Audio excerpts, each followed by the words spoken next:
Bismillahirrahmanirrahim. Hello everyone, most welcome on my FK Star Education. This is Fatma. Today this lecture based on biology, trick morphology of flowering plants. इसमें हम trick बताएंगे morpho के बारे में क्योंकि morpho बहुत ज़्यादा उसमें पढ़ना पड़ता है, बहुत ज़्यादा याद करना पड़ता है, तो इसी वजह से उसको थोड़ा इजी करने के लिए हमने आज इसके चैप्टर का ट्रिक लाई हूँ। तो देखते हैं। In symmetry, the flower may be actinomorphic radial symmetry or zygomorphic bilateral symmetry. When a flower can be divided into two equal radial halves in any radial plane passing through the center, it is said to be actinomorphic. Example: mustard, datura, chili. When it can be divided into two similar halves only in one particular vertical plane, it is zygomorphic. Example: P. gulmohar, P. cassia.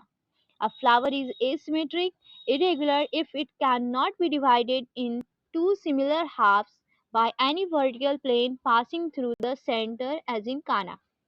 तो हम इसके बारे में समझते हैं, उसके बाद trick में मैं बताऊंगी। तो पहले देखिए एक्टिनोमॉर्फिक। एक्टिनोमॉर्फिक हम क्या किसको कहते हैं? रेडियल सिमेट्री को कहते हैं। और रेडियल सिमेट्री होता है किसको? इसको विजुअलाइज कैसे करते हैं, कैसे जानते हैं कि कौन रेडियल सिमेट्री है? जैसे इसी तरह से कोई भी ऐसा ऑब्जेक्ट या कोई भी ऐसी चीज जिसमें क्या कहते हैं, अगर हम उसको ऐसे काटे, सॉरी सॉरी सॉरी, अगर हम इसे काटे इस प्लेन से वर्टिकल किसी तरह से भी अगर हम काटते हैं, ये हमें क्या होगा? बराबर मिलेगा ना। अगर हम किसी तरह से भी काटे तो हमें क्या मिलेगा? बराबर बराबर हिस्से में मिलेगा। तो इसे हम क्या कहते हैं? रेडियल सिमेट्री कहते हैं। रेडियल सिमेट्री का आप देख भी रहे होंगे कि यहाँ पे क्या लिखा है? Two equal radial halves in any radial plane. क्या लिखा है? Divide two equal radial halves in any radial plane passing through the centre. Centre से पास होते हुए वो किसी भी रेडियल प्लेन से काटेंगे तो हमें कितना? दो इक्वल रेडियल हाफ्स में मिलेगा ही हमेशा। तो उसको हम एक्टिनोमॉर्फिक कहेंगे। अब इसके एग्जांपल्स की बात करें तो एग्जांपल आप लोग को याद करना है, तो इसका ट्रिक है MCD। M से मस्टर्ड, C से चिली और D से धतूरा। Okay. When it can be divided, ये वाला है जाइगोमॉर्फिक। तो जाइगोमॉर्फिक किसको कहते हैं? जाइगोमॉर्फिक कहते हैं अगर हम ह्यूमन बींग्स की बात करें, या इसी तरह से कोई भी ऑब्जेक्ट ले लेंगे जिसमें अगर हम उसको कैसे काटेंगे? वर्टिकल प्लेन से, वन पार्टिकुलर वर्टिकल प्लेन से अगर हम काटते हैं तो वो हमें क्या होगा? इक्वल हाफ्स में मिलेगा। जैसे देखो, इसको हम बना करके दिखाते हैं आपको। ये देखिए, ये ऐसे और ये ऐसे, तो ये क्या हुआ? इक्वल हाफ्स में हमें मिला। ये हमारे पास एक हेड, हाथ, पैर, इसके पास भी हेड, हैंड और पैर, दो तीनों चीज बराबर बराबर मिल गया। और अगर हम इसे ऐसे काटते हैं, ऐसे काटते हैं तो क्या मिलेगा? इस पार्ट में तो पैर हो जाएगा, इधर तो सर हो जाएगा, जिसकी वजह से ये बराबर होगा नहीं। तो इसी वजह से कहा जाता है कि जाइगोमॉर्फिक को जब हम लोग पार्टिकुलर वर्टिकल प्लेन से जब काटेंगे तो हमें क्या होगा? दो इक्वल रेडियल हाफ्स में सिमिलर हाफ्स हमें मिलेंगे। ठीक है, सिर्फ ओनली इन वन पार्टिकुलर, सिर्फ वर्टिकल प्लेन से ही वो कटता है। ठीक है, वर्टिकल प्लेन पे ही हमें मिलता है, तो उसी को हम कहते हैं जाइगोमॉर्फिक। ओके। इसका एग्जाम्पल अगर हमें याद करना है तो इसका देखो, जोया बाई गुलकंद पीती है कसीना में जाकर। ओके, तो जोया से हो जाएगा जाइगोमॉर्फिक, गुलकंद पीती है गुलमोहर, बाई से बीन, और पीती है पी, और कसीना में जाकर कैशिया। फिर से सुनिए, जोया बाई गुलकंद पीती है कसीना में जाकर। ठीक है। A flower is symmetric, irregular if it cannot be divided into two similar halves by any vertical plane passing through the center as in kana. Irregular का मतलब होता है कि अगर हम किसी भी vertical plane से काटें, किसी भी तरीके से काटें, तो वो हमें equal halves में नहीं मिलना चाहिए, ना मिलेगा। तो उसे हम क्या कहेंगे? उसे हम asymmetric कहेंगे। उसका एग्जाम्पल आता है काना। Okay. A flower may be trimerous, tetramerous, or pentamerous when the flower appendages are in multiple of 3, 4, or 5 respectively. देखो, इसको याद करना ज़रूरी है, ये याद रहना चाहिए आप लोग को कि ट्राइमेरस किसको कहते हैं? ट्राइमेरस हमेशा जो होता है वो मोनोकॉट्स में होता है और ट्राइमेरस मतलब 3 हो जाएगा, ये 3 ट्राई मतलब 3 होता है, मतलब फ्लोरल अपेंडेज जो होंगे उसमें 3 होंगे और ये हमारा मोनोकॉट्स में देखने को मिलता है। और टेट्रामेरस की बात करें तो टेट्रामेरस जो हमारा होता है वो हमारा 4, टेट्रा मतलब 4 होता है और टेट्रामेरस ब्रैसिकेसी फैमिली में देखने को मिलता है। और जो पेंटामेरस, पेंटा मतलब 5 हो जाता है और पेंटामेरस जो होता है हमारा डाइकोटोमिनस। ठीक है, तो यहाँ तक हो गया ट्राइमेरस, टेट्रामेरस और pentamerous. Flowers with bracts, reduced leaf found at the base of the pedicel are called bracteate and those without bracts are called ebracteates. जो फ्लावर्स जिसमें पेडिसिल, जो पेडिसिल जैसे ये फ्लावर है, ये फ्लावर के बेस में ये पेडिसिल है, पेडिसिल के बेस में जो लीफ लाइक स्ट्रक्चर निकलता है छोटा सा, वो हमारा क्या कहलाता है? ब्रैक्ट्स कहलाता है। ब्रैक्ट्स जो होता है, अगर ब्रैक्ट्स उस किसी भी फ्लावर में है तो वो हमारा ब्रैक्टिएट कहलाएगा और अगर नहीं है तो उसे हम ई ब्रैक्टिएट कहेंगे।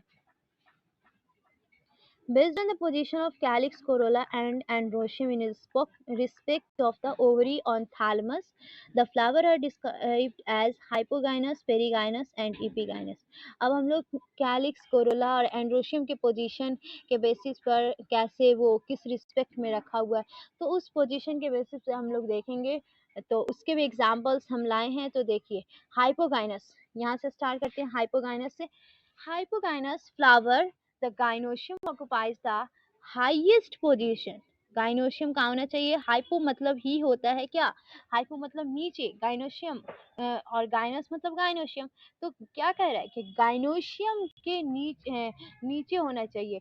ये जो होता है गाइनोशियम जो होगा वो हाईएस्ट पोजीशन पे होगा और गाइनोशियम के नीचे जितने भी पार्ट अदर पार्ट्स होंगे जैसे कैलिक्स, कोरोला, एंड्रोशियम है, वो जो पार्ट्स होंगे वो गाइनोशियम के नीचे होना चाहिए उसकी पोजीशन। तो हाइपो मतलब नीचे होता है, while other parts are situated below it. Okay, the ovary in such flowers, और यहाँ पे ओवरी क्या कहलाएगा? सुपेरियर ओवरी कहलाएगा, क्योंकि गाइनोशियम क्या ऊपर है। जब किसी जो बहुत ज्यादा, जिसको ज्यादा दिया जाता है, ये सभी के ऊपर है, ज्यादा मर्तबा हो गया इसके पास, तो इसी वजह से उसको हम क्या कहेंगे? सुपेरियर ओवरी कहेंगे। इसका एग्जाम्पल है मस्टर्ड, चाइना रोज, ब्रिंजल। तो देखिए इसका ट्रिक है, हिप्पो चाइना का मस्ट ब्रांड है। हिप्पो मतलब हाइपोगाइनस, चाइना रोज चाइना का, चाइना रोज, मस्ट मतलब मस्टर्ड हो जाएगा, और सॉरी मतलब नहीं, ब्रिंजल, ब्रिंजल ब्रांड, ब्रांड से ब्रिंजल हो जाएगा। तो ठीक है, तो हिप्पो चाइना का मस्ट ब्रांड है। ये याद रखना कि इस हाइपोगाइनस का ट्रिक ये है। अब देखो, if gynoecium is situated in the center and other parts of the flower are located on the rim of thalamus, almost the same level is called perigynous.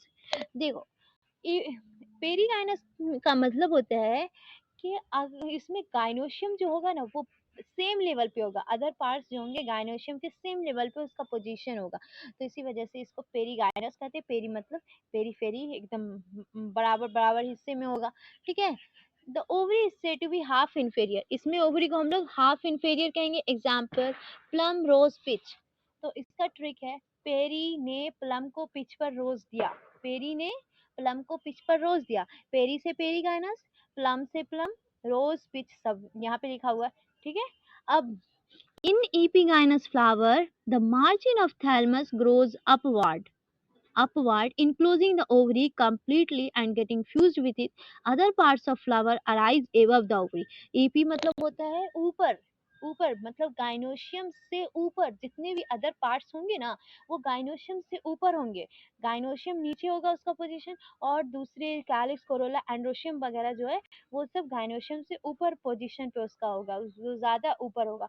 तो इसी वजह से उसको ईपीगाइनस फ्लावर्स कह रहे हैं। ठीक है, इसको याद रखने के लिए इस वर्ड को तोड़ तोड़ के समझ भी सकते हैं, तो इससे भी याद रहेगा कि ईपीगाइनस किसको कहते हैं। अगर इसका डिफाइन हमें याद नहीं है, अगर हम कभी भूल जाते हैं तो ऐसे भी याद कर सकते हैं, जैसे हमने हाइपोगाइनस हाइपोगाइनस में बताया, हाइपो मतलब नीचे और गाइनस मतलब गाइनोशियम, मतलब गाइनोशियम जो होगा वो गाइनोशियम के नीचे सारा कुछ होना चाहिए, जितने भी पार्ट्स है वो सब गाइनोशियम के नीचे होंगे, इससे भी याद होगा। और गाइनोशियम जब ऊपर होगा तो उसको ओवरी को क्या कहेंगे, सुपेरियर कहेंगे। पेरी मतलब बराबर बराबर, मतलब सेम लेवल पे, अदर पार्ट्स जो होंगे वो सेम लेवल पे होंगे, तो इसका जो ओवरी होगा वो हाफ इंफीरियर होगा। और ईपी गाइनस की बात करें तो ईपी गाइनस जो होता है, ईपी वाला भी हम बता दिए, ईपी मतलब ऊपर होता है, तो गाइनोशियम के ऊपर सारे पार्ट्स होंगे, तो यहाँ पर जो होगा ओवरी वो इंफीरियर ओवरी होगा, क्योंकि ओवरी क्या है, नीचे है उसका पोजीशन, इसलिए इसको इंफीरियर ओवरी कहते हैं। इसका एग्जाम्पल है गावा, cucumber, ray florets of sunflower. तो देखो इसका ट्रिक है, इप्पी सुन अपनी कुक्कू गोवा भाग गई, ठीक है, तो इप्पी से ईपी गाइनस, सुन से सनफ्लावर, कुक्कू कुकुम्बर, गोवा भाग गई, तो गोवा से गावा, इप्पी सुन अपनी कुक्कू गोवा भाग गई। ओके, ये देखिए, ये है एस्टिवेशन। एस्टिवेशन जो होता है वो कौन कौन सा होता है, वेलवेट, ट्विस्टेड, इम्ब्रिकेट, वैक्सिलरी। ये देखो, ये हमारा है वेलवेट। वेलवेट का मतलब होता है कि बस वो टच करता है, वो कुछ भी नहीं करता, बस हल्का हल्का उसमें टच करेगा। ये देखो इस फ्लावर के जरिए भी दिखाया जा रहा है कि वेलवेट कैसा दिखता है। अब देखो ये हमारा है ट्विस्टेड। ट्विस्टेड जैसे हम लोग कपड़ा सब धोते हैं, तो कपड़ा को क्या करते हैं, जब हम लोग इसका पानी निचोड़ते हैं तो क्या एक डायरेक्शन में उसको निचोड़ते हैं ना, तो एक डायरेक्शन में जो करते हैं तो इस तरह का स्ट्रक्चर डेवलप होता है उसमें, तो यही है हमारा ट्विस्टेड, ठीक है। और इम्ब्रिकेट की बात करें तो इम्ब्रिकेट में कोई डायरेक्शन नहीं होता, जिस डायरेक्शन में से वो जाएगा वो ओवरलैप करेगा। ओके, ये हमारा ट्विस्ट इम्ब्रिकेट है। और वैक्सिलरी, ये है वैक्सिलरी। वैक्सिलरी तो सिंपल है, वैक्सिलरी जो होता है ना वो हमारा फैबिएसी फैमिली में पाना देखने को मिलता है। और वैक्सिलरी जो होता है, देखो इसको अगर हम देखें,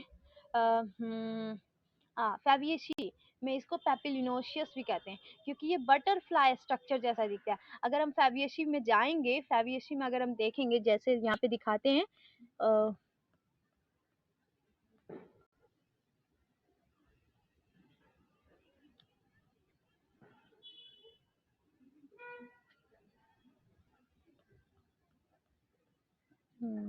ये देखिए, ये है फैबिएसी। ये जो आप लोग इस फिगर को जब उल्टा करके देखिएगा, ये देखो, ये जब उल्टा करके देखोगे ना, वैसे अभी भी दिख रहा है कि बटरफ्लाई के जैसा दिख रहा है, जब उल्टा करके देखोगे तो ये बटरफ्लाई के जैसा दिखेगा, ये फ्लावर, ये जो वैक्सिलरी, इसी को वैक्सिलरी एस्टिवेशन कहते हैं। इसमें देखो, चलो वहां पर, हाँ, तो वैक्सिलरी में क्या होता है कि इसके पास ये जो पोर्शन है ना, इसको हम स्टैंडर्ड कहते हैं, इसको हम स्टैंडर्ड कहते हैं। तो इसको देखो, जैसे हम लोग जानते हैं घर का कोई बड़ा होता है वो सबको संभालता है, ठीक है, जैसे ये तुम्हारे पापा हो गए, ठीक है, स्टैंडर्ड जो सबको संभालते हैं, सबका देख रेख करते हैं, सबके बारे में जानते हैं, क्या ज़रूरत है सबकी चीज़ को जानते हैं। और ये हमारा लेटरल जो बड़ा भाई बहन जो होता है वो साथ में होता है, वो भी जब पापा नहीं होते तो वो संभालने का काम करता है, वो सारी ज़रूरत को देखता है। तो ये हमारा हो गया लेटरल साइड जो होता है, उसको हम कहते हैं विंग्स, ठीक है, इसको हम विंग्स कहेंगे। और ये जो है छोटा भाई बहन, सबसे छोटा जो बच्चा होता है वो है, ठीक है, उन सब को जो संभाल रहा है वो कौन है, स्टैंडर्ड। बड़े भाई बहन को भी कौन संभाल रहा है, स्टैंडर्ड। तो इस तरह से याद रखना कि इसके पास क्या होता है, स्टैंडर्ड, दो लेटरल विंग्स होते हैं और दो किल्स होता है, ठीक है, इसको हम लोग किल्स कहते हैं, ठीक है। देखिए when sepals or petals in a whole just touch one another at the margin, देखो कर है ना, just touch one another at the margin without overlapping, as in calotropis, is it is said to be velvet। देखो इसका example है CV Raman, याद रखना, Calotropis, CV Raman, velvet का एग्जाम्पल सीवी रमन, सी से हो जाएगा कैलोट्रोपिस, बी से वेलवेट, ओके। और दूसरा देखते हैं, if one margin of appendage overlaps that of the next one and so on, as in China rose, lady's finger, cotton, it is called twisted। इसमें तो हम बता दिए कि ट्विस्टेड किसे कहते हैं, इसका एग्जाम्पल है twisted love cotton, ladies finger, sorry sorry, twisted cotton love ladies finger, twisted cotton love ladies finger. Twisted से हमारा ट्विस्टेड एस्टिवेशन हो जाएगा, कॉटन से कॉटन हो गया, और लव से ladies, ladies finger. Sorry sorry, ये नहीं नहीं नहीं नहीं, सॉरी, ये होगा twisted cotton love China rose, ये होगा इसका trick.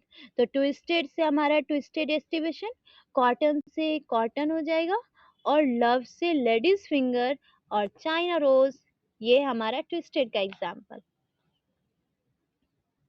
If the margin if the margin of sepals or petals overlap one another but not in any particular direction, कह रहा है कोई भी पार्ट, कोई डायरेक्शन फिक्स नहीं है, जिधर से बनेगा उधर से वो ओवरलैप करेगा। जैसे एग्जाम्पल है कैशिया गुलमोहर, इसका ट्रिक है कैशिया, इमरान ने कैशिया घुमा दिया, इमरान से इम्ब्रिकेट, कैशिया से कैशिया, और गुलमोहर, घुमा दिया गुलमोहर। Okay, the estivation is called imbricate. In pea and bean flowers there are 5 petals. हाँ, इसमें petals जो होते हैं वो 5 होते हैं. The largest standard overlaps the 2 lateral petal wings, which in turn overlap the 2 smallest anterior petal scale. This type of estivation is known as vexillary or papilionaceous. इस type को हम लोग vexillary papilionaceous कहते हैं। अगर हम इसका ये देखे इसका निकाले ट्रिक, तो इसका हो जाएगा वेक्सी बीपी, वेक्सी बीपी। तो देखो, वेक्सी से हो जाएगा वेक्सिलरी, बी से बीन, और पी से पी। ठीक है,